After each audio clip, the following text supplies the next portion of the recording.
આકાશવાણી ભુજ સમાચાર શીતલ વૈષ્ણવ વાંચે છે. નમસ્કાર. 2 દિવસીય બ્રિક્સ યુવા પરિષદ બેઠક અને બ્રિક્સ યુવા સમિટનો આજે ગાંધીનગર ખાતે પ્રારંભ થશે. યુવા બાબતોના વિભાગ ભારતની બ્રિક્સ પ્રેસિડેન્સી 2026ના ભાગરૂપે બ્રિક્સ યુવા પરિષદ બેઠક, યુવા સમિટ અને યુવા મંત્રીઓની બેઠકનું આયોજન કરી રહ્યું છે. કેન્દ્રીય કૃષિ અને ખેડૂત કલ્યાણ મંત્રી શિવરાજસિંહ ચૌહાણે કહ્યું, દેશમાં એવા કૃષિ વસ્તુઓનું ઉત્પાદન થવું જોઈએ જે વૈશ્વિક બજારના ધોરણોને પૂર્ણ કરે. આ માટે ખેડૂતોને આધુનિક ટેકનિક અને નવા કૃષિ સાધનોની માહિતી આપવી જરૂરી છે. નવી દિલ્હીમાં ભારતીય કૃષિ સંશોધન પરિષદ ICARની 97મી વાર્ષિક સામાન્ય બેઠકને સંબોધતા શ્રી ચૌહાણે કૃષિ ક્ષેત્રમાં પરિવર્તન માટે ખેડૂતો અને કૃષિ વૈજ્ઞાનિકોના યોગદાનની પણ પ્રશંસા કરી. મુખ્યમંત્રી ભૂપેન્દ્ર પટેલે વાઇબ્રન્ટ સમિટ 2027માં સહભાગી થઈ રાજ્યમાં સેમિકન્ડક્ટર, નવીનીકરણ અને સાયબર સુરક્ષા ક્ષેત્રે સહકારની નવી તકોમાં રોકાણ માટે અમેરિકાના ઉદ્યોગ જગતને આમંત્રણ આપ્યું. અમેરિકા પ્રવાસના બીજા દિવસે ગઈકાલે મુખ્યમંત્રીના નેતૃત્વ હેઠળના પ્રતિનિધિ મંડળે કૃત્રિમ બુદ્ધિમત્તા AI, આરોગ્ય, શિક્ષણ અને ગેમિંગ ક્ષેત્રના અગ્રણીઓ સાથે બેઠક યોજી.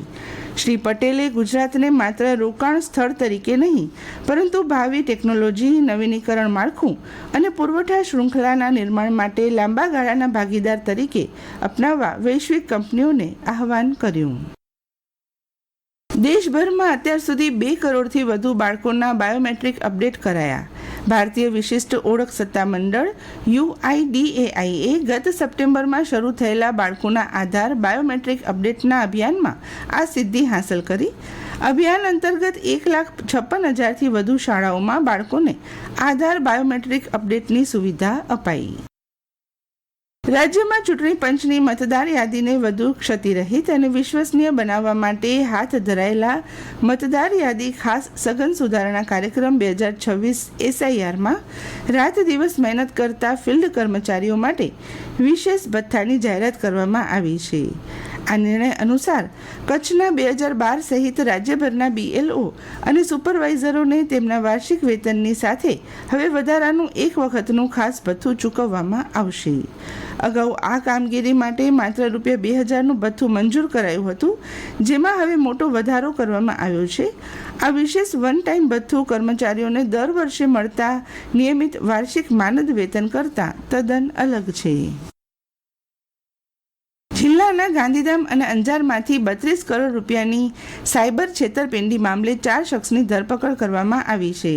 પ્રાથમિક તપાસ દરમિયાન આરોપીઓ પાસેથી 19 બેંક ખાતાઓની વિગતો મળી હતી, જેની સામે વિવિધ રાજ્યોમાંથી કુલ 127 સાયબર ક્રાઇમ ફરિયાદો જોડાયેલી હોવાનું સામે આવ્યું. ત્યારબાદ વધુ તપાસ કરતા અત્યાર સુધીમાં કુલ 76 બેંક ખાતાઓની વિગતો મળી આવી. આરોપીઓ શ્રમિક વર્ગના લોકોને કમિશનની લાલચ આપી તેમના નામે બેંક ખાતાઓ ખોલાવતા હતા અને તેને સાયબર ગુનેગારો સુધી પહોંચાડતા હતા. પ્રાથમિક કક્ષાએથી વિદ્યાર્થીઓમાં અંગ્રેજી ભાષાનું જ્ઞાન અને પ્રભુત્વ વધે તેમજ અંગ્રેજી શિક્ષણનો પાયો વધુ મજબૂત બને તે હેતુસર રાજ્ય સરકારના શિક્ષણ વિભાગ દ્વારા ખાસ ભરતી અંતર્ગત કચ્છ જિલ્લામાં 45 જ્ઞાન સહાયકોની ભરતી કરાઈ છે.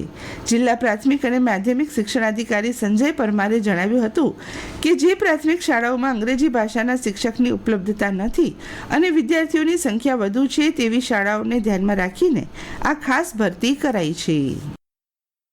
ક્રિકેટમાં ભારત ગાલે ઇન્ટરનેશનલ સ્ટેડિયમ ખાતે ટેસ્ટના 5મા અને અંતિમ દિવસે શ્રીલંકા સામે શ્રેણી જીતવાનો લક્ષ્ય રાખશે.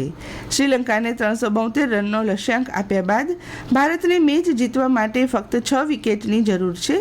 યજમાન ટીમ 84 રનથી 4 વિકેટે પોતાનો બીજો દાવ શરૂ કરશે.